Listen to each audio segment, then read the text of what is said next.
alihi wa ashabihi wa man tabi'ah. Bapak, Ibu yang semoga dirahmati oleh Allah Subhanahu wa taala. Assalamualaikum warahmatullahi wabarakatuh.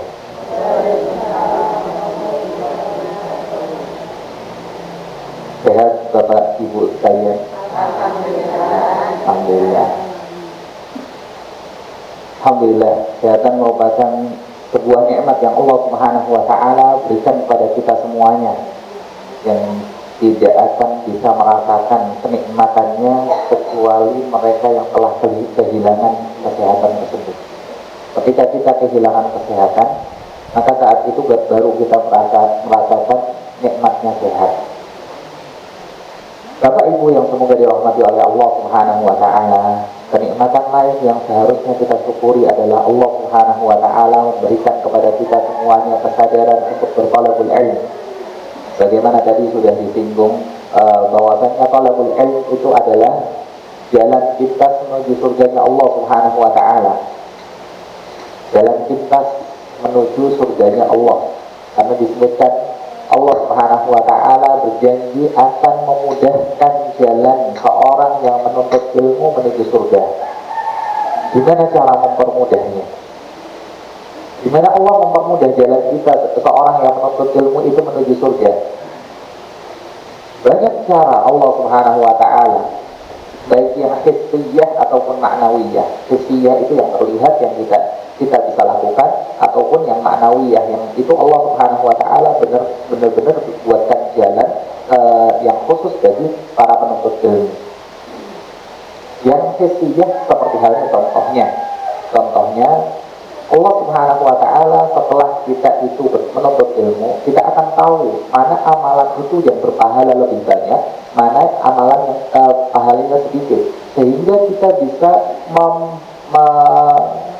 prioritaskan untuk melakukan amalan-amalan yang berpahala lebih banyak, sehingga pahala kita di sisi Allah lebih banyak daripada orang-orang yang tidak menuntut ilmu. Dan Allah sendiri mengganjar orang-orang yang mereka itu beramal dengan dasar ilmu, dan yang beramal hanya karena ikut-ikutan, itu berbeda ganjarannya. Seorang kalau dia itu melaksanakan sholat, yang satu tahu dalilnya, yang satu tahu maknanya, yang satu tahu artinya, maka dia pahalanya di sisi Allah Subhanahu wa taala akan lebih banyak dibanding yang sama-sama dia sholat, aktivitasnya sama, gerakannya sama, tapi dia cuma sekedar ikut-ikutan, maka itu pahalanya akan lebih sedikit. Itu diantara cara Allah Subhanahu wa taala memudahkan jalan kita menuju surga Allah Subhanahu wa taala. Baik, Bapak Ibu yang semoga dirahmati oleh Allah Subhanahu wa taala. Di pertemuan terakhir kita di sini itu membahas tentang tauhidur rububiyah. Tauhidur rububiyah. Apa itu tauhid rububiyah? Ada yang masih ingat Bapak Ibu? Mengesahkan Allah dengan apanya? Monggo, ada yang masih ingat? Ada yang masih ingat mengesahkan Allah dengan apa? Tauhid rububiyah. Kemarin kita sudah bahas ada namanya tauhid rububiyah, ada namanya tauhid uluhiyah, ada namanya tauhid asma wa sifat. Dan kemarin yang kita bahas panjang lebar adalah berkaitan dengan tauhid rububiyah. Apa itu tauhid rububiyah? Tauhid rububiyah adalah mengesahkan Allah dengan apa Bu? Masya Allah, leres. Dengan perbuatan Allah Subhanahu wa taala. Apa saja perbuatan Allah dalam rububiyah? Menciptakan. Yang kedua, memiliki atau merajai. Kemudian yang ketiga, mengatur. Masya Allah. Tiga itu yang kemarin kita sudah bahas. Allah Subhanahu wa taala itu yang menciptakan seluruh alam ini. Apakah hanya sekedar mencipta? Tidak. Tapi setelah menciptakan, Allah Subhanahu wa taala juga yang memiliki hal tersebut. Assalamualaikum warahmatullahi wabarakatuh. Bapak. Setelah menciptakan, Allah Subhanahu wa taala juga yang memilikinya. Dan setelah memiliki, ya Allah Subhanahu wa ta'ala yang mengatur seluruhnya, Allah Subhanahu wa ta'ala yang mengatur rizkinya, Allah Subhanahu wa ta'ala yang mengatur apakah dia itu nanti akan masuk surga ataukah neraka, bagaimana umurnya, bagaimana dia itu di dunia, apakah dia itu akan mendapatkan harta yang sedikit ataukah yang banyak, apakah dia itu termasuk yang berbahagia ataukah mendapat musibah dan segala macamnya. Itu semua yang mengatur adalah Allah Subhanahu wa ta'ala. Baik, itu sedikit kita mengulang pelajaran kemarin. Nah, kemudian Bapak dan juga Ibu yang semoga dirahmati oleh Allah Subhanahu wa ta'ala, kita akan membahas ternyata dalam tauhid rububiyah itu juga ada penyimpangan-penyimpangannya. Ada hal-hal yang dimana itu merupakan kesalahan-kesalahan yang dilakukan oleh sebagian orang, yang itu menghilangkan tauhid rububiyah, itu bisa menghilangkan secara keseluruhan atau menghilangkan kesempurnaannya, jadi mengurangi kesempurnaannya. Kita akan membahas 3 hal di kesempatan pagi ini. Yang pertama, 2 bentuk penyimpangan dalam tauhid rububiyah, yaitu yang pertama adalah syirkul akbar dalam tauhid rububiyah, yaitu berkonsekuensi apa? Membatalkan tauhid. Kemudian yang kedua, yang berupa syirik asghar, yang syirik kecil, yang nanti berkonsekuensi, berakibat mengurangi kesempurnaan tauhid. Tidak sampai membatalkan tauhid, tapi ini mengurangi kesempurnaan tauhid. Oh, ya, ya.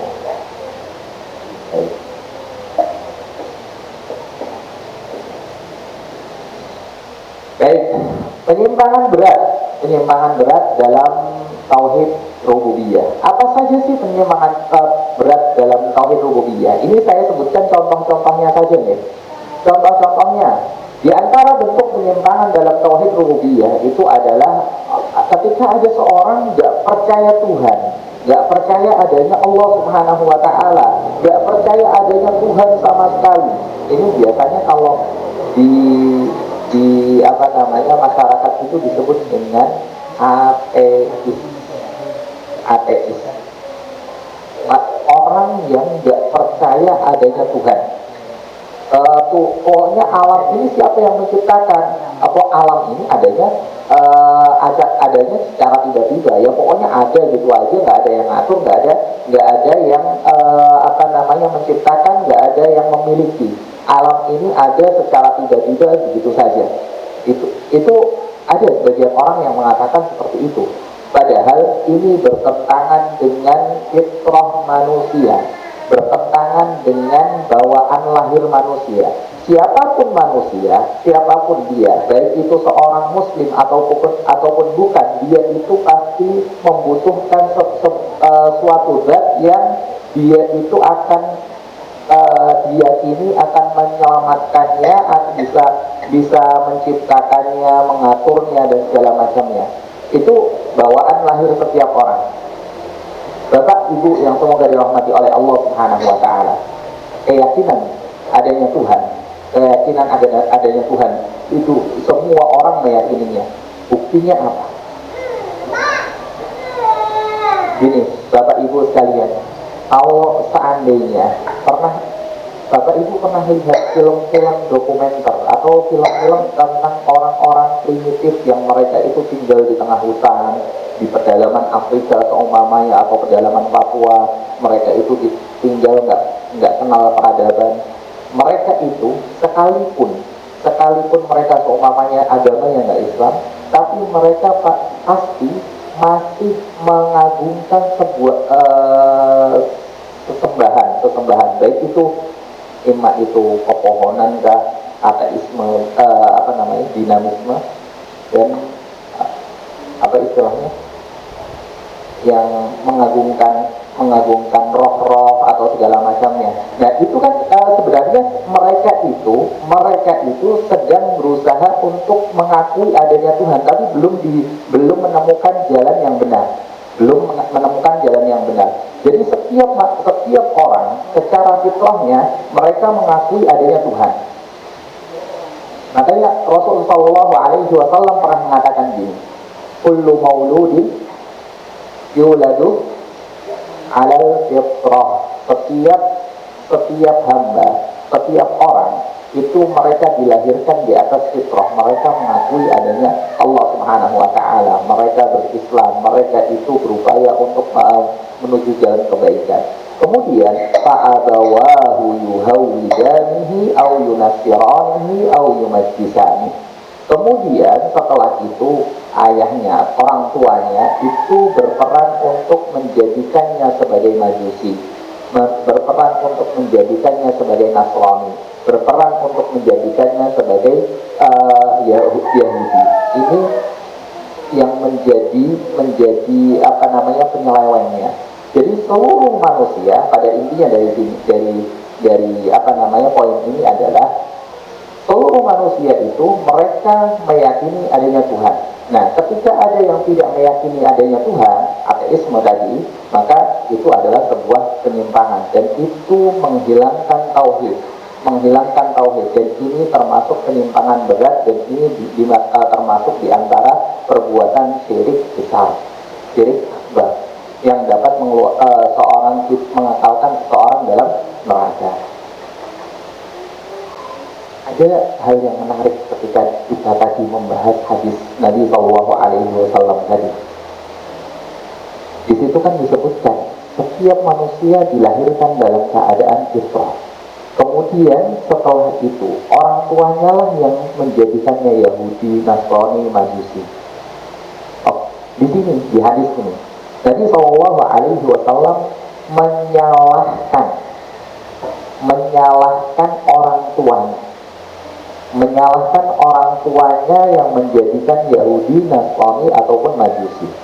Pertanyaannya ibu, bapak sekalian, kalau yang sesuai dengan pengalaman lah mungkin yang ada realita di dunia ini di sekitaran kita, kalau ada seorang anak dia itu seumpamanya agamanya berubah, apakah mesti karena orang tuanya? Apakah mesti karena orang tuanya? Tidak mesti. Tidak mesti. Bisa jadi karena lingkungan, bisa jadi karena temannya, bisa jadi karena ekonominya, bisa jadi karena dia lihat di medsos dan segala macamnya, terpengaruh di situ dan segala macamnya. Karena bisa jadi karena itu. Tapi tetap kenapa yang disalahkan tetap orang tuanya? Kenapa yang disalahkan orang tuanya? Fa'abawahu, di situ kan disebutkan orang tuanya yang membuat dia Yahudi, Nasrani dan juga Majusi. Kenapa? Dikarenakan orang tuanya lah yang paling bertanggung jawab terhadap pendidikan anaknya. Kalau seandainya orang tuanya mendidik dengan pendidikan yang benar, dia diarahkan, dia dididik sesuai dengan apa yang Rasul Shallallahu Alaihi Wasallam ajarkan, maka mereka insya Allah tidak akan terpengaruh dengan hal-hal tersebut. Mau satu keluarganya semuanya atau masyarakat sekitarnya seluruhnya, mereka semuanya tidak beriman kepada Allah Subhanahu Wa Taala. Kalau orang tuanya benar mendidiknya, misalnya mereka tetap akan beriman.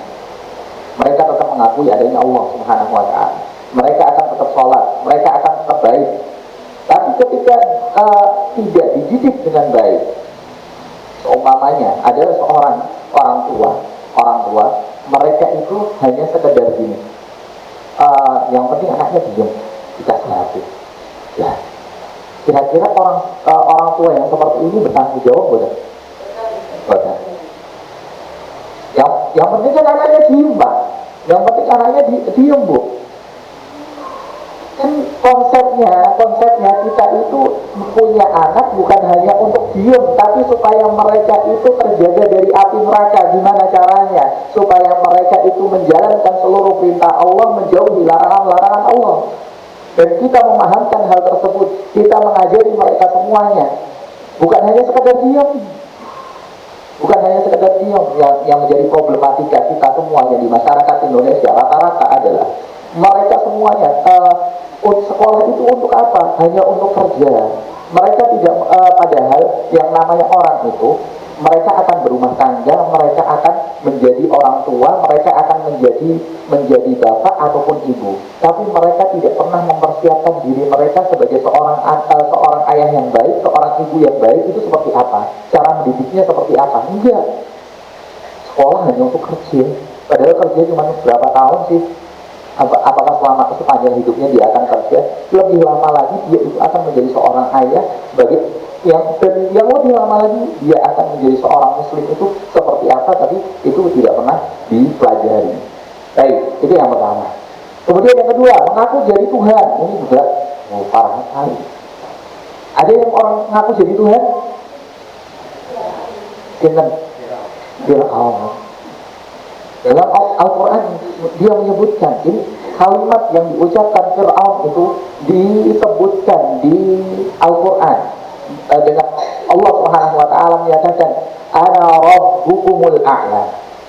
Fir'aun itu dia mengatakan kepada Nabi Musa dan juga orang-orang Bani Israel, ana rabbukumul a'la. Akulah, dia Fir'aun yang mengatakan, akulah Rabb kalian, akulah Tuhan kalian yang paling tinggi. Ketika ada orang mengakui dirinya sebagai Tuhan, maka itu adalah kekafiran. Itu adalah hal yang menjadikannya sebagai seorang musyrik. Itu yang kedua. Dan insya Allah kalau yang kedua ini penyimpangan yang kedua ini tidak banyak. Yang ketiga, Tuhan lebih dari satu. Ngakui Tuhan lebih dari satu, baik zatnya ataupun perbuatannya. Baik zatnya ataupun perbuatannya. Bagaimana sebagian dalam agama lain itu kan mereka mengakui adanya Tuhan baik dan juga adanya Tuhan buruk. Sebagaimana dalam agama Hindu itu kan bahkan 3, mereka mengakui adanya 3 Tuhan dan segala macamnya. Itu adalah bentuk diantara penyimpangan dalam tauhid rububiyah. Tapi itu ternyata diadopsi oleh sebagian masyarakat kaum muslimin, diikuti oleh sebagian masyarakat kaum muslimin yang mungkin mereka tidak subfrontal itu, mereka tidak langsung terus terang mengatakan ya Tuhan itu ada 2 ataupun 3 atau lebih dari 1. Mereka tidak mengatakan hal tersebut, tapi mereka mengatakan, oh di tempat ini ada yang ngatur. Maksudnya apa sih? Ada yang ngatur selain Allah, ada penunggunya. Padahal kemarin kita sudah sebutkan di antara perbuatan Allah Subhanahu wa taala adalah at-tadbir. Apa tadbir kemarin? Mengatur alam ini semuanya. Yang mengatur satu-satunya alam ini seluruhnya dimanapun, mau di gunung kah, mau di lautan kah, mau di tempat sepi kah, di kebun kah, mau dimanapun, semuanya yang ngatur Allah Subhanahu wa taala. Ketika ada yang meyakini, oh di sini ada penunggunya, di sini ada yang ngatur, di sini ada yang bau rekso atau segala macamnya, kita dengan keyakinan tertentu semacam itu, maka ini termasuk penyimpangan dalam tauhid rububiyah, dan ini bisa mengakibatkan seorang masuk ke dalam neraka. Jadi hati-hati. Ini biasanya orang-orang kita masih berkeyakinan seperti semacam itu. Ada rumah kosong lama gitu seumpamanya. Terus hati-hati, di situ banyak penunggunya, ada yang ngatur di situ. Nanti kamu ditakut-takuti kesurupan. Ya kalau hanya sekedar penghuni itu nggak masalah. Tapi kemudian ada yang ngatur, akhirnya setelah itu ada perbuatan-perbuatan tertentu, ngasih sajen entah atau apa kan. Ini yang akhirnya menjerumuskan kepada kesyirikan. Contoh lain, di antara bentuk pengaturan adalah Allah Subhanahu wa taala yang mengatur rezeki seorang hamba. Kok ada seorang yang dia itu meyakini ada yang mengatur rezeki selain Allah Subhanahu wa taala, maka itu juga termasuk di antara bentuk kesyirikan. Kok ada yang mengatakan yang mengatur rezeki kita itu, ya kalau kita nyari seumpamanya dengan cara pesugihan atau yang lain dengan cara-cara yang itu mereka sejatinya sedang mengakui ada yang bisa memberikan rezeki selain Allah Subhanahu wa Ta'ala. Ada yang bisa memberikannya rezeki, ada yang bisa memberikannya kesehatan selain Allah Subhanahu wa Ta'ala. Maka ini di antara bentuk kesyirikan lain. Baik, kemudian yang ketiga, selanjutnya adalah wahdatul wujud. Apa itu wahdatul wujud, Ibu, Bapak? Terima? Rupa, buatan. Wahdatul wujud niku meyakini, kalau dalam bahasa Jawa itu biasanya disebut manunggaling kawula Gusti. Apa nih, Bu? Nggak tahu. Itu biasanya dalam adat kejawen itu ada. Mereka meyakini mereka bisa bersatu dengan Tuhan. Jadi manusia menyatu dengan Tuhan. Itu apa? Wahdatul wujud. Mungkin kalau di daerah-daerah yang sudah banyak Islamnya sudah baik, itu insya Allah jarang terjadi semacam itu. Tapi yang orang-orang yang kejawen itu banyak yang meyakini hal tersebut.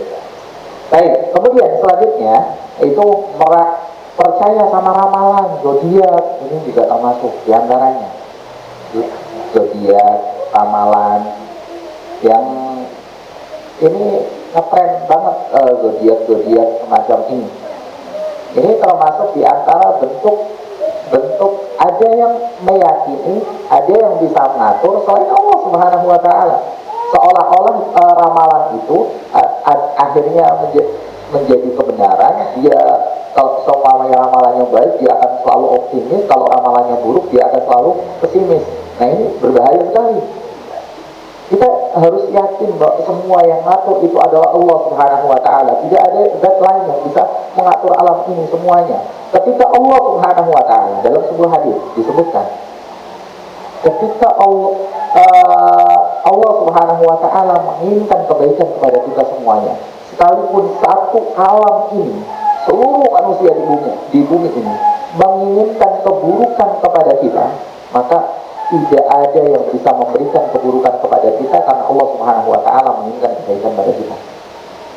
Seumpamanya nih, satu kampung ini musuhi kita semuanya, pengen bunuh kita semuanya, seluruhnya.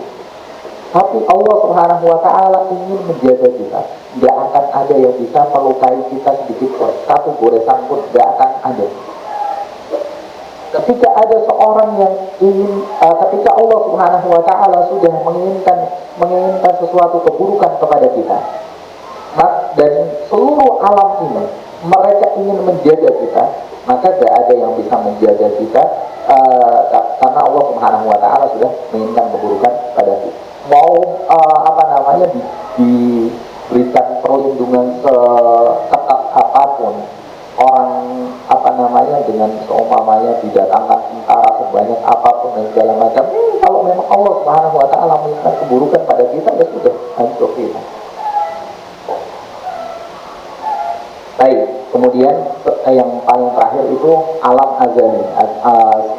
Mungkin sebagian kita itu, kalau mungkin yang pernah kuliah itu, mereka akan dapati ada namanya teori Big Bang. Apa itu teori Big Bang? Alam ini terjadi secara tanpa sengaja, karena ada ledakan yang besar dulu di sebelum terciptanya manusia. Terjadi ledakan besar yang kemudian dari ledakan itu akhirnya tercipta bumi, dari bumi itu tercipta gunung, lautan dan seterusnya, dan kemudian adalah tercipta manusia secara tanpa sengaja dan segala macamnya. Mengatakan pokoknya alam itu ada semenjak dulu, nggak ada penciptanya sama sekali. Ini sebenarnya turunan dari yang pertama, nggak ada Tuhan. Tapi ini biasanya disebutkan sendiri karena memang ada keyakinan yang meyakini hal tersebut. Ini adalah sebuah kesalahan. Nggak mungkin gini loh. Ketika seumpamanya ada terjadi tabrakan antar planet yang kemudian terjadi ledakan besar yang kemudian akhirnya memunculkan bumi dan segala macamnya.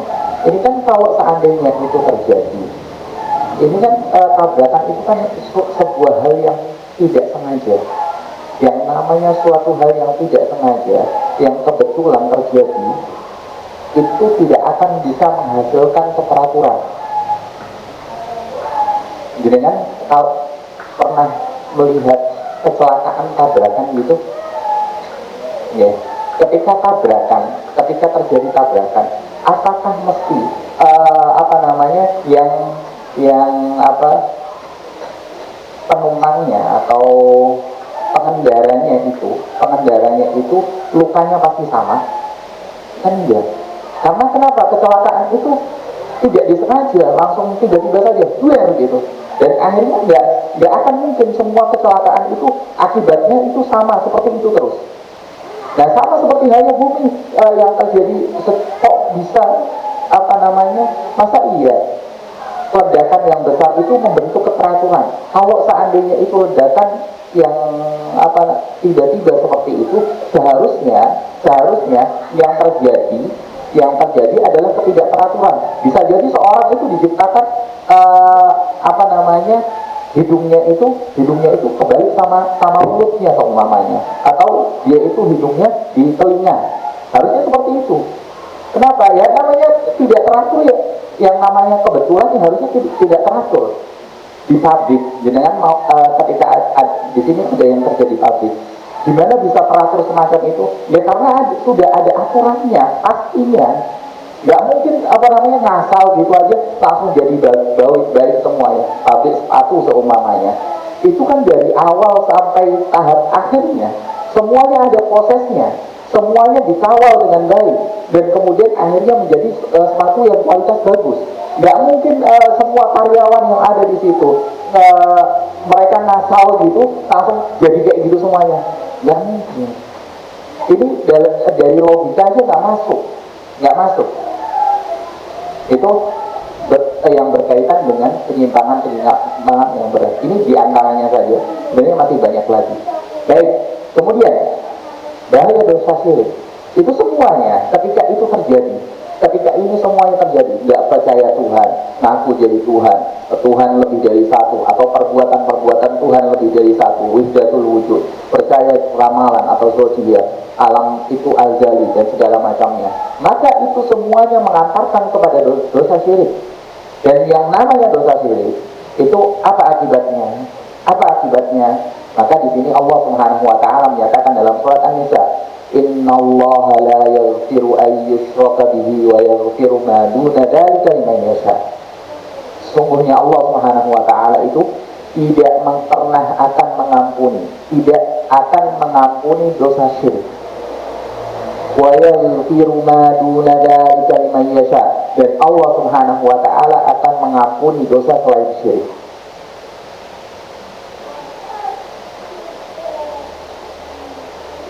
Lantas gimana kalau ada seorang yang tiba-tiba mereka mengaku baru sekarang tahu, oh ini perbuatan syirik kok ternyata. Loh, dulu saya pernah melakukannya. Terus gimana? Apakah kemudian Allah Subhanahu wa taala nggak akan mengampuni orang tersebut? Mengampuni. Gimana cara mengampuninya? Terus padahal di ayat ini disebutkan tidak akan mengampuni. Apa yang dimaksud di sini? Kalau orang sudah melakukan syirik, Allah Subhanahu wa taala tidak akan mengampuni. Nah, sedangkan terus kalau orang sudah berbuat syirik, apakah kemudian mereka itu sudah berarti langsung otomatis auto neraka gitu? Bukan. Jadi gini, yang dimaksudkan dengan ayat ini, innallaha la yaghfiru an yushraka bihi. Allah tidak akan mengampuni orang yang berbuat syirik kalau dia melakukan kesyirikan itu, kemudian setelah itu meninggal dan belum pernah bertaubat dari kesyirikan itu, maka dia tidak akan pernah diampuni. Tapi kalau seandainya ada orang yang dia itu melakukan kesyirikan, yang kemudian setelah itu sadar, dikasih tahu, dia mau belajar bahwasannya yang dia lakukan itu adalah perbuatan syirik, sehingga setelah itu dia itu bertaubat dari kesyirikan tersebut dan tidak mengulanginya lagi, maka insya Allah Allah Subhanahu wa taala bisa mengampuni dosa-dosa tersebut. Nanti insya Allah kita akan bahas bahaya-bahaya dosa syirik di pertemuan-pertemuan selanjutnya. Adapun dosa-dosa lain, maka Allah Subhanahu wa taala bisa saja ampuni dosa tersebut tanpa orang tersebut bertaubat. Bisa. Tapi dosa syirik kalau dia tidak pernah ditaubati, maka Allah Subhanahu wa taala nggak akan pernah mengampuni dosa tersebut. Itu bedanya dosa syirik dengan dosa yang lain. Dosa seumpamanya ada seorang pencuri, seorang pezina seumpamanya, atau dosa-dosa yang lain, seumpama peminum khamr. Bisa jadi Allah Subhanahu wa taala ampuni orang tersebut tanpa syarat. Dia itu nanti di akhirat diampuni walaupun dia belum pernah bertaubat. Bisa jadi itu kehendak Allah Subhanahu wa taala. Tapi adapun dosa syirik, sekali seorang itu melakukan penyembelihan seumpamanya yang diberikan kepada selain Allah, atau yang tadi dia meyakini ada pencipta selain Allah, ada yang mengatur rezeki selain Allah, maka itu bisa menjadi penyebab seorang masuk ke dalam neraka. Nah, kemudian selanjutnya Bapak Ibu yang semoga dirahmati oleh Allah Subhanahu wa taala. Kalau yang syirik kecil, penyimpangan ringan, itu apa saja? Hanya diantara contohnya, diantara bentuk contohnya. Diantaranya adalah sumpah dengan selain Allah Subhanahu wa taala. Sumpah dengan nama selain Allah Subhanahu wa taala. Ini diantara bentuk syirik kecil yang berkaitan dengan rububiyah. Dengan mengatakan kalau mungkin di Indonesia itu atau di masyarakat Jawa itu mereka akan mengatakan sumpah pocong kah atau apakah. Nah, semacam ini bukan kalimat ringan yang nggak ada artinya di sisi Allah. Ini sangat berat, ini berbahaya, ini bisa menjadikannya dosa. Syirik itu termasuk dosa besar, menjadikannya dosa besar, tapi tidak sampai menghilangkan keimanan. Berbeda dengan yang tadi, yang awal itu bisa menghilangkan keimanan. Adapun yang ini tidak sampai menghilangkan keimanan. Tapi ketika dia hanya sekedar mengucapkan saja. Berbeda ketika seorang itu dia bersumpah bukan hanya sekedar ucapan lisan, tapi dia itu juga ada keyakinan tertentu, maka itu masuk ke dalam syirik besar. Seumpamanya dia mengatakan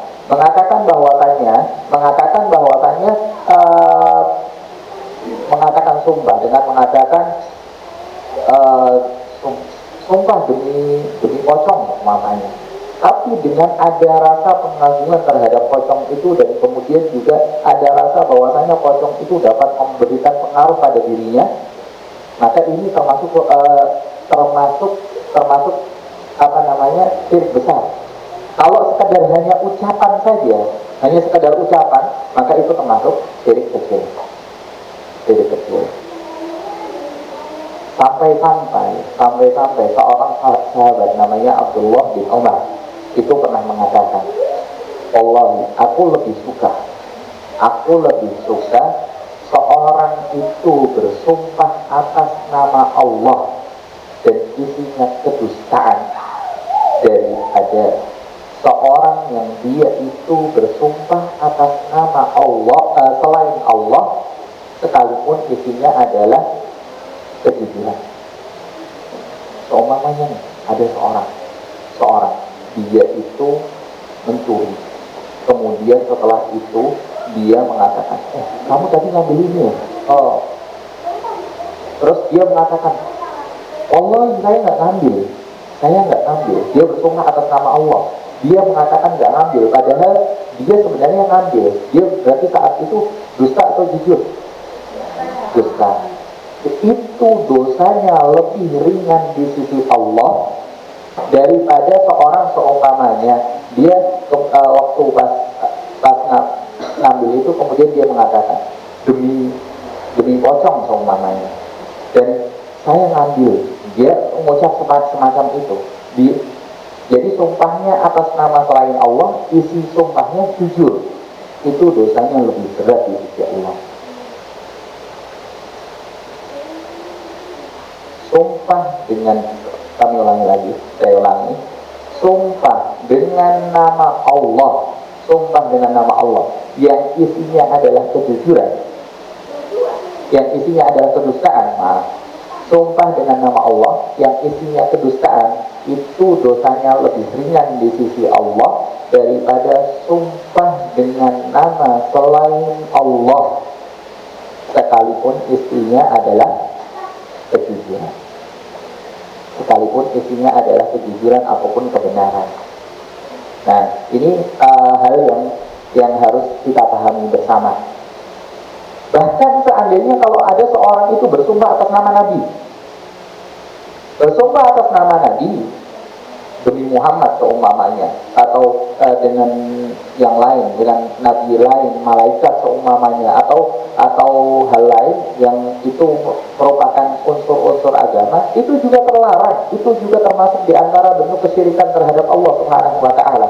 Kita diminta bersumpah itu hanya atas nama Allah, bukan dengan nama yang lain. Mau sahabatkah, mau dia itu wali siapakah, itu juga terlarang kita bersumpah dengan mereka itu. Kita hanya boleh bersumpah atas nama Allah Subhanahu wa Ta'ala. Itu yang pertama. Baik, kemudian yang kedua, bersyukur ke makhluk.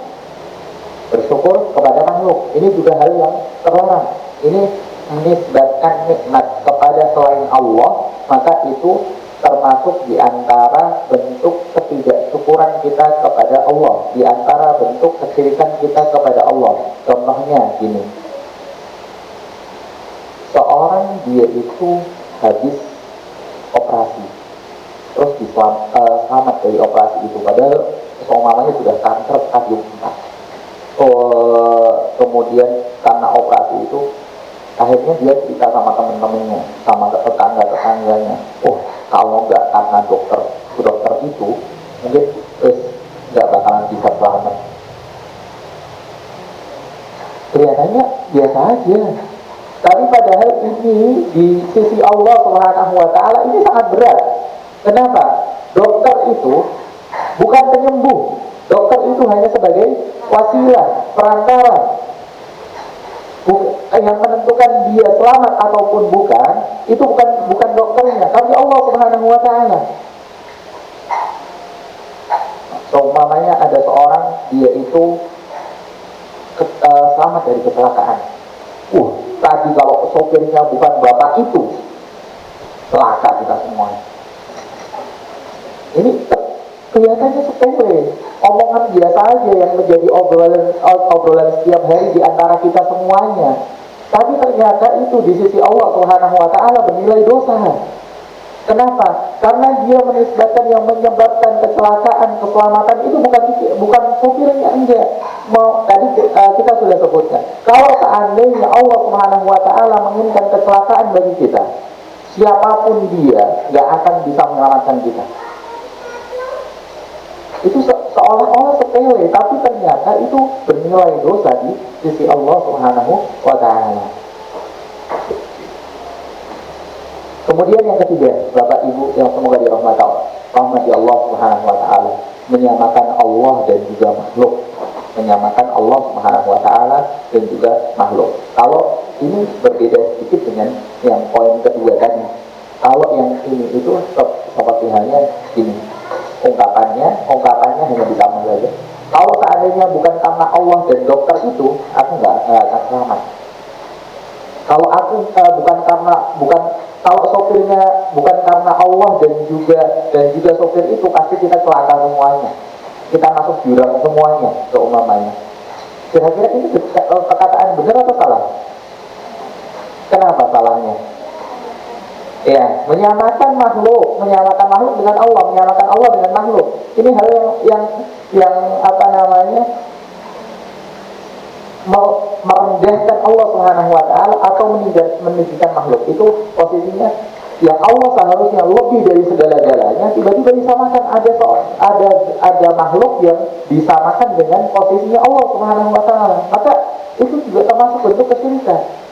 Nggak boleh kita mengatakan seperti itu. Bolehnya? Bolehnya di mana? Bolehnya di mana, Bapak Ibu ya? Bolehnya di mana? Kalau bukan karena Allah, kemudian, atau kalau di dalam bahasa Arab itu laulallahu summa, ada di kalimat summa, bukan dengan wa. Kalau wa itu kan dan, menyetarakan. Kalau summa itu berarti levelnya lebih di bawahnya. Summa.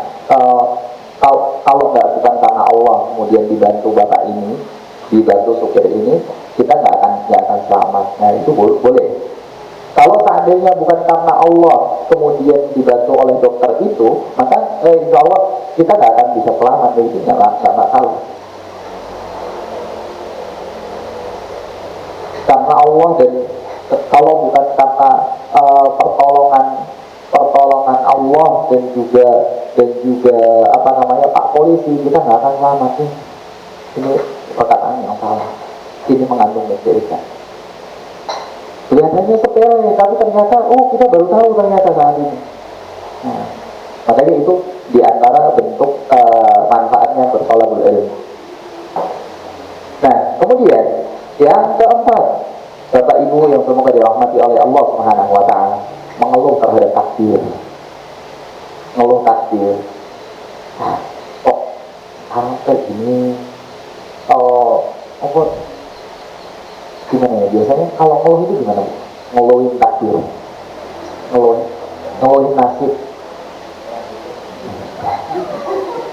Kok jadi wong melarat terus sih ngomong. Dan semacamnya lah, dengan kalimat-kalimat yang semacam itu.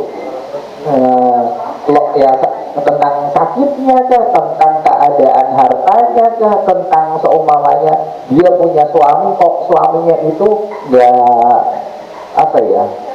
suaminya itu nggak pengertian sama istrinya terus, bujurnya kolong ini terus intinya tentang keluhan-keluhan semacam itu. Nah ini kalau diucapkan tanpa ada penyandaran, maka itu termasuk diantara bentuk kesyirikan. Berbeda ketika kita itu mengeluhkan langsung kepada Allah ketika berdoa. Ketika berdoa kemudian kita mengeluhkan kepada Allah Subhanahu wa taala, maka itu bukan termasuk kesyirikan. Tapi ketika itu kita ngeluh kepada orang, itu sama saja mencela Allah Subhanahu wa taala. Kenapa? Yang maha mengatur. Kemarin kita belajar siapa yang maha mengatur? Allah Subhanahu wa taala. Kalau kita itu mengeluhkan tentang aturan Allah Subhanahu wa taala, berarti saat itu kita sedang mencela Allah Subhanahu wa taala. Tapi berbeda ketika jenengan semuanya, seumpamanya jam 3 bangun, sholat malam, sholat tahajud, kemudian mengeluhkan, mengadu semua permasalahan hidup kepada Allah Subhanahu wa taala, bukan kepada makhluk, maka saat itu termasuk di antara bentuk munajat kita kepada Allah Subhanahu wa taala. Kemudian yang selanjutnya, mencela waktu,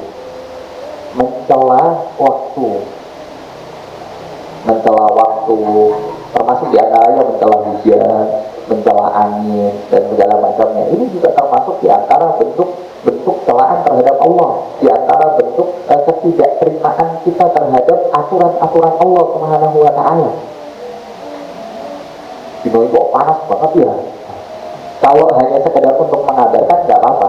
Tapi kalau hanya sekedar untuk kalau dia itu malah justru untuk mencela masa, untuk dalam rangka mengeluhkan, maka itu yang bermasalah. Tergantung niatnya, tergantung niat seorang yang mengatakan hal tersebut. Udang berusaha bagi pengamera garing-garing.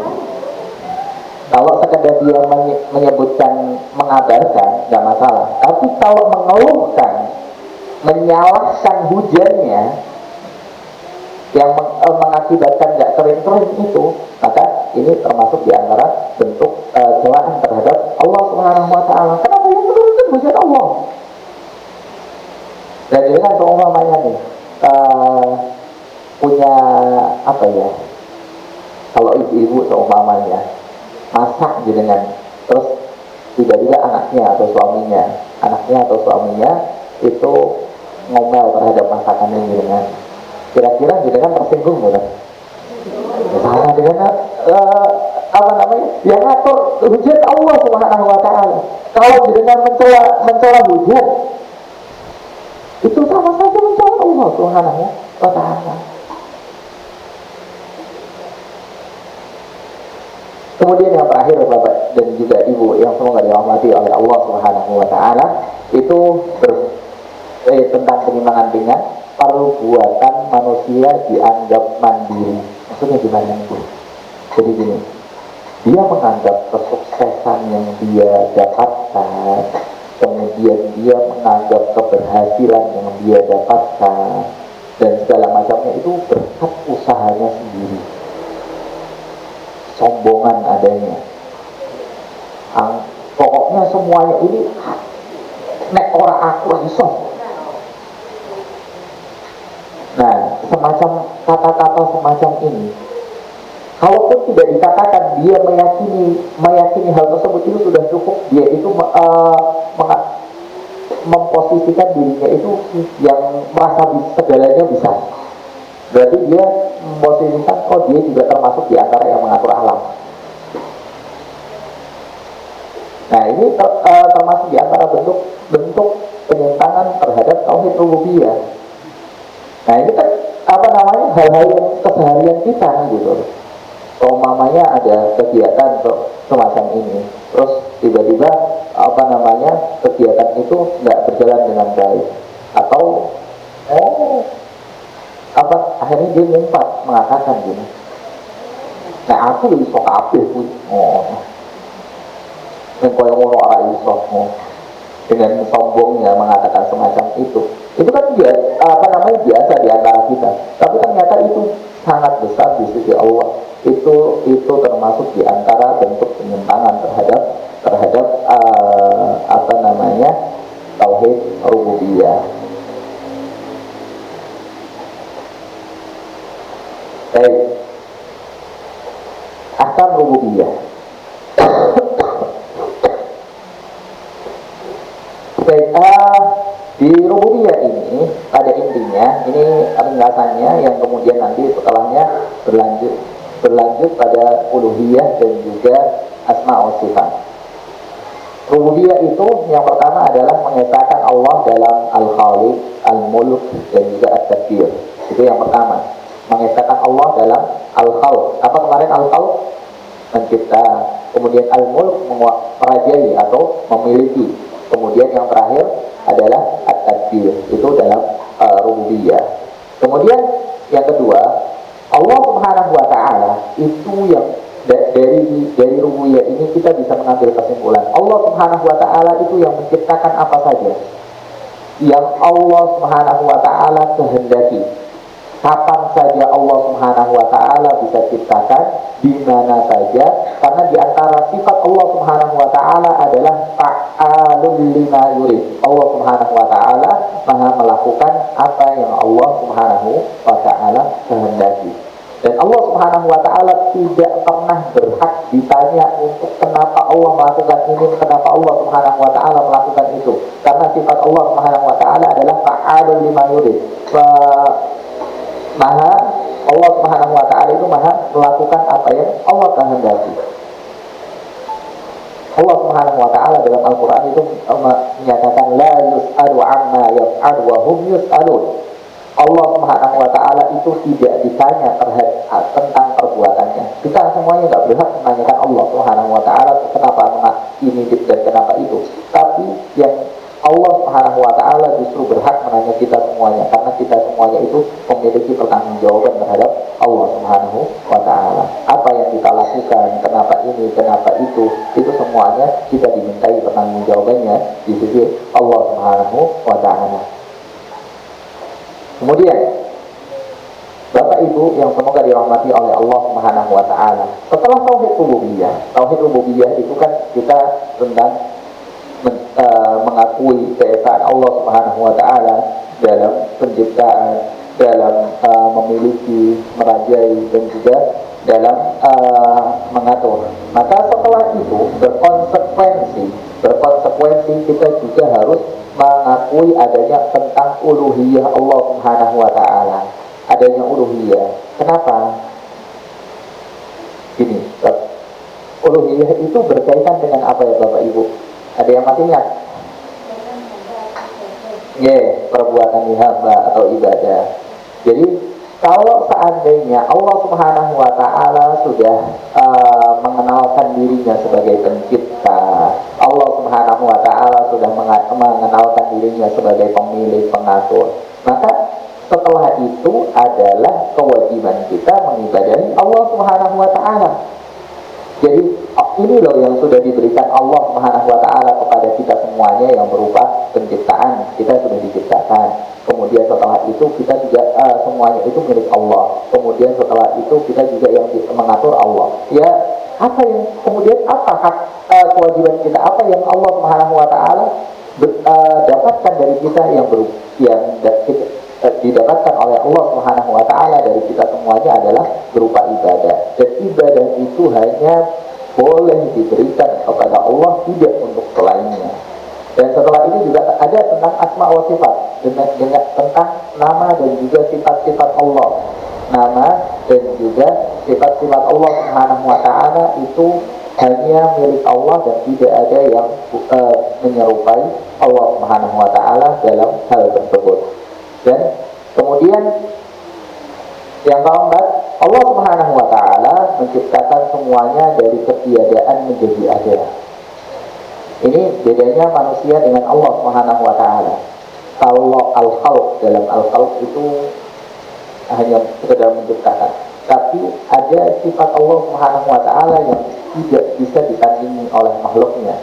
Apa disebut sebagai Al-Bari itu menciptakan segala sesuatu tanpa contohnya, yang sebelumnya belum ada. Kalau manusia itu kan menciptakan dari sesuatu yang ada, hanya mengubah bentuk dari barang yang ada sebelumnya, kemudian akhirnya diciptakan menjadi barang tertentu, dari besi jadi mobil kah, jadi motor kah, atau jadi apa. Itu kan hanya mengubah barang, mengubah segala sesuatu yang sudah diciptakan oleh Allah Subhanahu wa taala di bumi ini.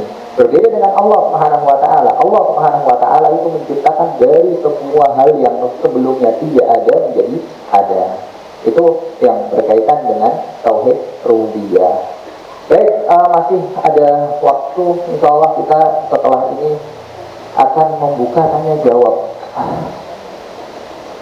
Jazakallah khairan. Tanya jawabnya cukup ini, atau sebelum mau tanya jawab ditanya dulu nopo dijawab dulu Ibu? Ditanya dulu, jadi kan yang ditanya mau tanya dulu.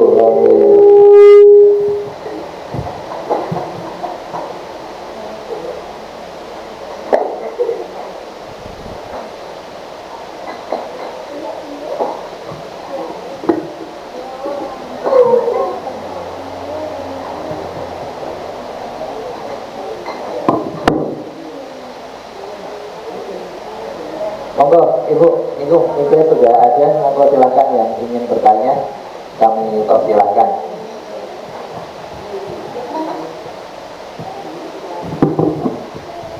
Assalamualaikum warahmatullahi wabarakatuh. Assalamualaikum warahmatullahi wabarakatuh. Yang kami tanyakan adalah tentang dosa besar, Pak. Yes. Menapa mawon ingkang kalebet dosa besar selain syirik? Nah, itu saja. Yes, baik. Dosa apa saja kan yang termasuk di antara dosa besar, atau perbuatan apa saja kan yang termasuk di antara masuknya dosa besar? Dosa besar itu ada dosa besar yang levelnya paling atas, dan itu adalah kesyirikan, kekufuran, dan juga nifaq. Itu kesyirik mereka. Tiga-tiganya ini ketika ini bisa mengantarkan kepada neraka semuanya. Mereka itu gak akan pernah diampuni. Kemudian dalam hadis Nabi Shallallahu Alaihi Wasallam ada level yang lebih yang bawahnya. Di antaranya disebutkan dalam hadis Nabi Shallallahu Alaihi Wasallam istadu sab'al mubiqat. Nabi Shallallahu Alaihi Wasallam menyatakan jauhilah 7 hal yang membinasakan. Kenapa Nabi Shallallahu Alaihi Wasallam menyatakan di sini membinasakan? Ya karena ini ada bisa mengantarkan kepada neraka. Di antaranya adalah sihir, kemudian setelah itu zina, mencuri dan segala macamnya. Dan para ulama itu mereka karena tidak ada hadis Nabi khusus yang menyebutkan daftar dosa besar itu ini semuanya, itu enggak ada. Jadi dalam hadis Nabi Shallallahu Alaihi Wasallam itu berpencar-pencar dosanya, dosa besar itu berpencar-pencar. Kalau dengan seumpamanya buka hadis dalam Sahih Bukhari itu nggak ada satu hadis yang menyebutkan dosa besar semuanya, nggak ada. Tapi berpencar dari hadis satu ke hadis yang lain. Nah, para ulama itu memberikan kuncian ini. Yang disebut dosa besar itu adalah setiap dosa kullu dzambin yang diancam oleh Allah Subhanahu wa taala dengan azab, maka itu adalah dosa besar. Setiap dosa yang di situ ada ancaman khususnya dengan neraka, maka itu adalah dosa besar. Kullu dzambin tawa'ada alaihi haddud di dunia au adabun fil akhirah. Jadi setiap dosa yang dia itu ada ancamannya secara khusus di dunia ataupun di akhirat, maka dia itu dosa besar. Contoh yang ada ancamannya di dunia, itu adalah hukum-hukum had. Hukum had itu seperti halnya membunuh, mencuri, kemudian berzina, minum khamar. Qadhaf itu menuduh seseorang yang dia itu baik kok dituduh berzina, maka itu juga termasuk di antara dosa besar. Itu semuanya ada hadnya, ada hukumannya dalam Islam di dunia. Kalau dalam syariat Islam, umpamanya dulu di zaman Nabi Shallallahu Alaihi Wasallam ketika masa khalifah dan seterusnya, mereka itu ini diterapkan. Membunuh, ketika seorang membunuh, maka apa hukumannya? Dibunuh. Seorang membunuh, maka hukumannya adalah dibunuh. Seorang mencuri, maka apa hukumannya? Dipotong tangan. Nah, yang ada hukumannya di dunia semacam ini yang sudah ditetapkan syariat, maka itu adalah dosa besar. Berzina, seumpamanya berzina, ini dibedakan antara muhsan dan ghairu muhsan. Seorang yang sudah menikah dan seorang yang belum menikah. Ketika seorang yang sudah pernah menikah kok berzina, maka hukumannya adalah dirajam. Dirajam itu apa? Dilempari batu sampai dengan meninggal, baik laki-laki ataupun perempuan.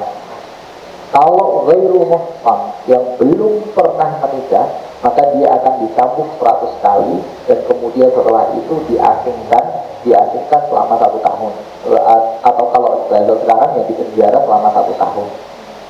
Kemudian kalau minum khamar dia minum yang memabukkan, minum siukah atau semacamnya yang intinya mendem dia, itu dia dicambuk 70 kali. Kemudian qadhaf itu juga dicambuk 70 kali dan seterusnya. Nah, dosa-dosa semacam ini itu semuanya adalah dosa-dosa besar yang pada intinya para ulama itu menggariskan dosa itu kita lihat ada ancamannya enggak di dunia, ada ancamannya enggak di akhirat. Ketika itu ada ancamannya salah satunya ataupun kedua-duanya, maka itu adalah dosa besar. Demikian. Allahu a'lam. Monggo, ada lagi? Assalamualaikum warahmatullahi wabarakatuh. Assalamualaikum warahmatullahi wabarakatuh. Monggo Ibu. Tanya Ustaz, apakah kita termasuk juga musyrik Kalau saya misalnya mempercayai ada teman cerita bilang katanya tahu mata batin gitu loh, bisa tahu pocong di sana, bisa tahu genderuwo, bisa tahu itu katanya bisa tahu mata batin gitu loh. Maka kita itu kalau saya ya nggak percaya, tapi apa benar ada sifatnya manusia yang bisa tahu mata batin gitu loh. Katanya kok banyak yang tahu mata batin, tahu yang enggak, kita nggak melihat tapi dia melihat gitu loh. Ya. Biasanya disebut indra keenam ya, atau indigo ya. Indigo ya, saya jiwa. Allah Subhanahu wa taala itu pernah mengatakan qul la ya'lamul ghaiba qul la ya'lamul ghaiba illallah. Katakanlah wahai Nabi sallallahu alaihi wasallam, la ya'lamul ghaiba illallah. Tidak ada yang mengetahui tentang hal yang gaib kecuali Allah Subhanahu wa taala. Ketika Nabi sallallahu alaihi wasallam itu ditanya tentang hal yang gaib, itu wa ma utituhu illa qalila, maka Nabi sallallahu alaihi wasallam menyatakan, aku tidak diberikan ilmu tentang hal yang gaib kecuali sedikit. Kemudian Nabi sallallahu alaihi wasallam menambahkan, kalau seandainya aku itu tahu tentang hal yang gaib, maka lastakthartu minal khair, aku akan memperbanyak kebaikan. Nah, itu tentang Nabi Sallallahu Alaihi Wasallam, manusia terbaik, manusia yang paling mulia, yang diberikan keutamaan oleh Allah Subhanahu Wa Taala dari berbagai sisi, yang itu merupakan menjadi teladan bagi kita semuanya. Tentang Nabi Sallallahu Alaihi Wasallam itu nggak tahu tentang hal yang gaib kecuali yang diberitahu oleh Allah Subhanahu Wa Taala. Nah, ketika ada seorang yang mengaku dia itu bisa melihat hal yang gaib, itu diindikasikan karena dia itu dua hal. Imma dia itu meminta tolong sama jin, dia ada kerjasama dengan jin, yang itu juga termasuk di antara bentuk kesyirikan.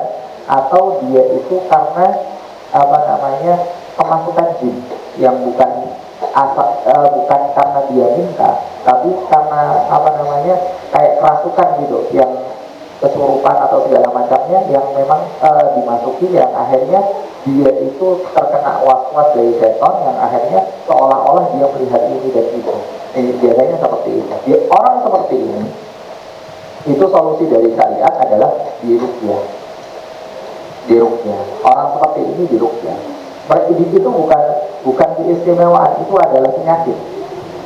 Itu bukan keistimewaan, enggak. Dalam syariat tidak ada seperti itu. Kalau seandainya ada orang yang bisa mengetahui tentang hal yang gaib, melihat ini dan itu, maka seharusnya yang lebih utama bisa melakukan itu semuanya adalah Rasul dan juga para sahabatnya. Tapi ternyata mereka semuanya nggak pernah tahu, nggak pernah punya hal seperti itu.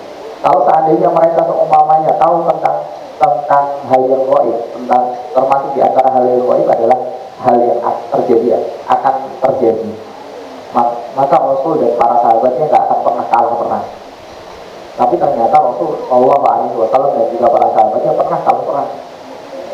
Mereka semuanya kalau seandainya tahu tentang hal yang gaib, mereka nggak akan pernah manasan nyesu. Kami itu nggak pernah terkena hal yang tidak mengenakan, terkena keburukan, itu nggak pernah. Karena dia tahu yang gaib, bakalan apa sih yang terjadi 1 menit lagi bakalan ada panah yang ketika perang itu ke arah kiri, berarti dia ngindar dong ke arah kanan.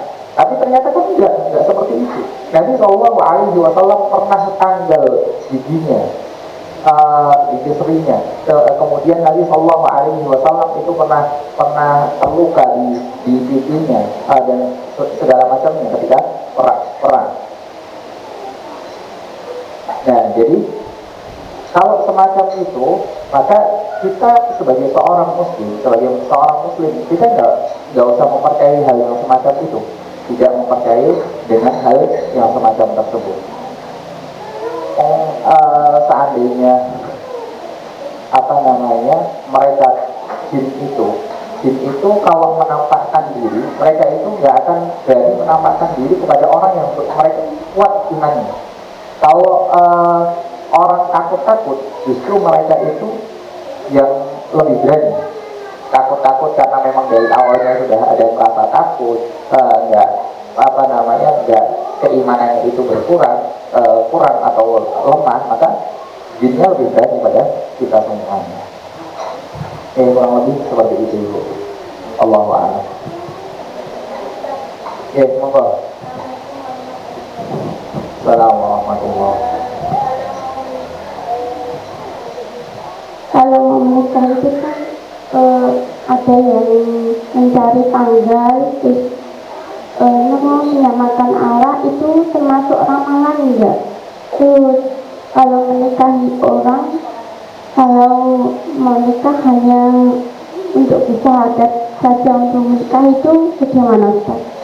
Yang kedua, Ibu, maksudnya syahadat hanya untuk menikah saja, terus saya kalau menikahi orang itu.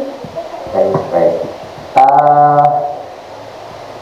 Untuk yang pertama, ketika ada seseorang dia itu akan menikah seumpamanya, kemudian nyari tanggal dulu, kemudian nyari waktu dulu yang tepat seperti apa.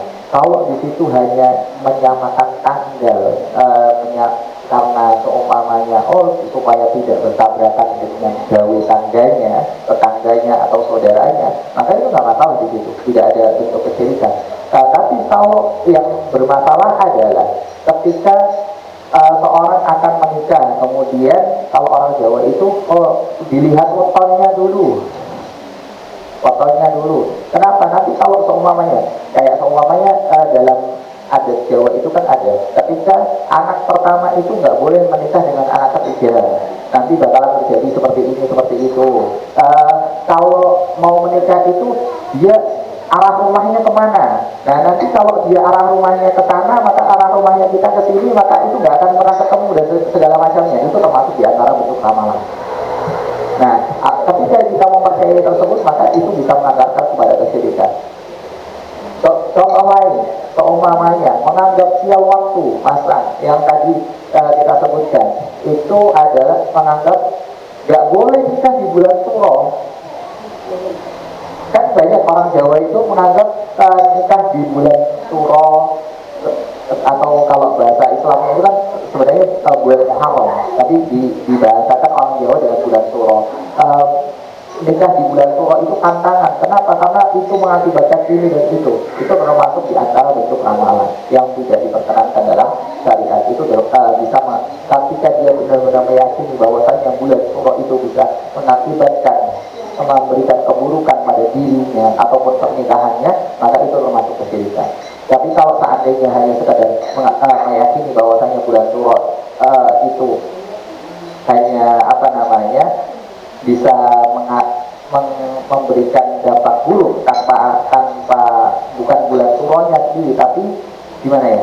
Allah kalau bulan Suro, pernikahan yang terjadi di bulan Suro itu Allah bakalan ngasih tidak harmonis dalam rumah tangganya. Dia menjadi penyebab, maka saat itu menjadi syirik kecil.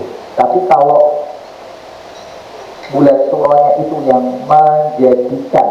menjadikan pernikahannya itu tidak langgeng, maka itu syirik besar.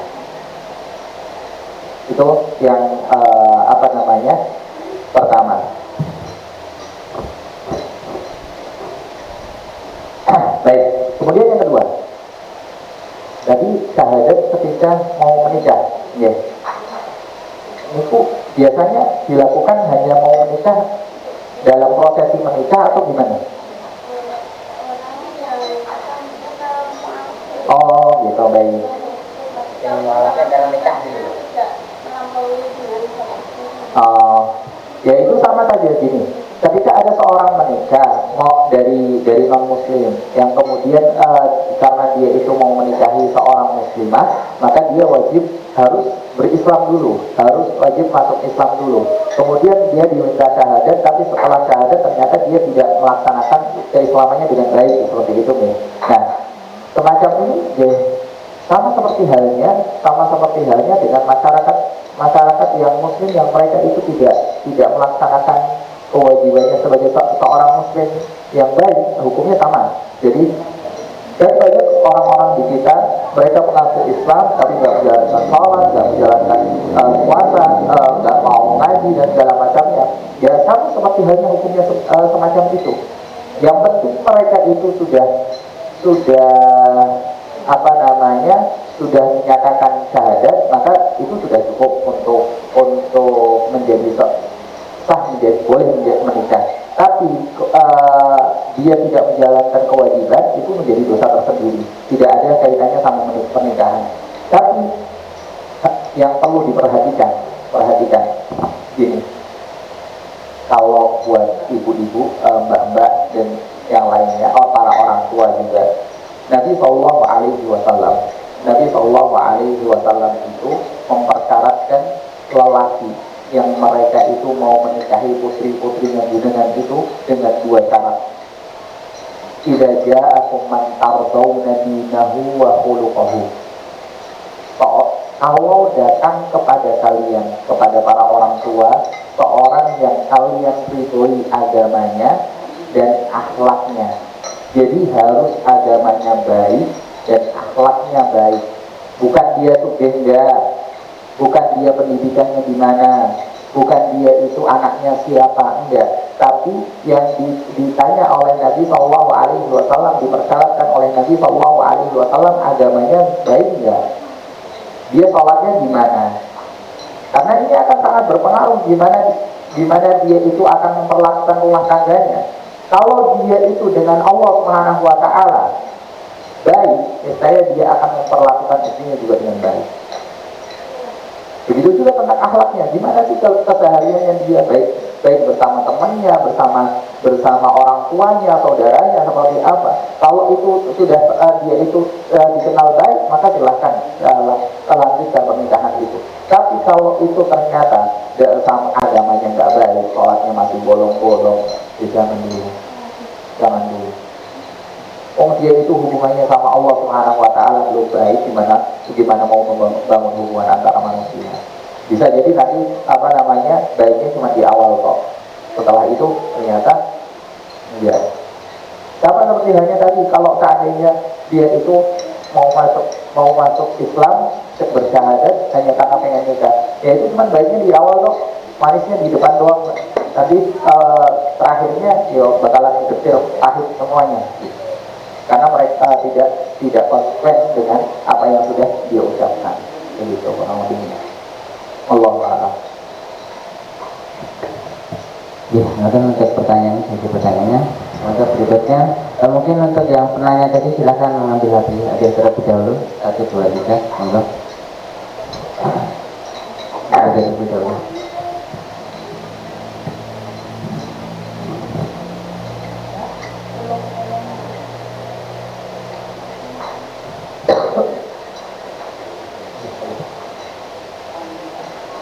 Satu lagi. Berikutnya silakan untuk ditanya. Baik, Ibu, Bapak yang semoga dirahmati oleh Allah, adik-adik, ada yang siap mendapatkan hadiah? Kalau siap mendapatkan hadiah, kita silakan menjawab pertanyaan berikut. Pertanyaan pertama, tadi kita membahas tentang tauhid rububiyah. Apa itu tauhid rububiyah? Monggo, siapa yang bisa menjawab tauhid rububiyah itu berkaitan dengan apa tadi? Monggo Ibu. Perbuatan Allah Subhanahu wa Ta'ala.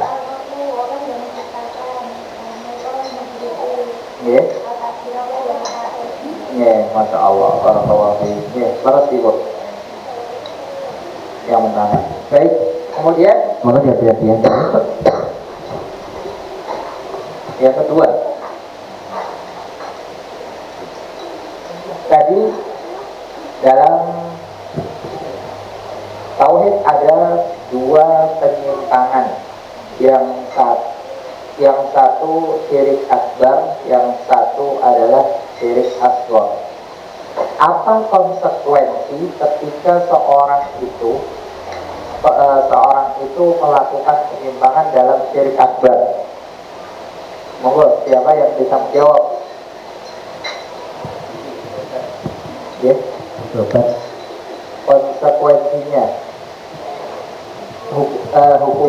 hukumannya namanya di neraka. di neraka ini. Baik.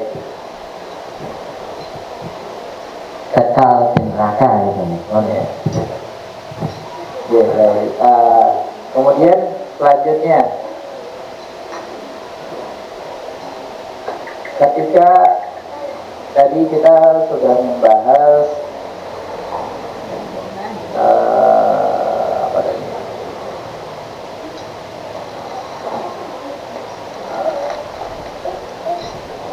Siapa yang bisa mencontohkan di antara bentuk seorang itu yang ada di masyarakat kita tentang kesyirikan yang ada ya, kesyirikan akbar yang terjadi pada tauhid rububiyah. Kesyirikan akbar yang terjadi pada tauhid rububiyah itu seperti apa contohnya yang biasa dilakukan? Contoh syirik akbar di kehidupan masyarakat yang sering terjadi. Monggo, silakan. Ada dua silakan.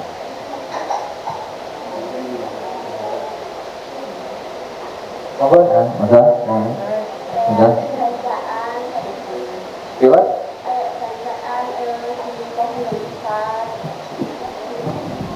Memberi sesajen pada pohon yang besar gitu. Bukan itunya. Tadi berkaitan dengan keyakinannya, Mbak. Kalau memberikan sesajennya itu berkaitan kesyirikan dengan tauhid uluhiyah. Tapi yang berkaitan dengan keyakinannya. Ya, salah satunya tidak percaya tidak adanya Tuhan. Tidak percaya adanya Tuhan. Baik, ada yang lain? Monggo. Gimana? Mengaku jadi Tuhan. Masya Allah, yang kedua. Yang lain? Ada lagi yang lain yang bisa menjawab, menyebutkan? Gimana? Tidak kedengaran.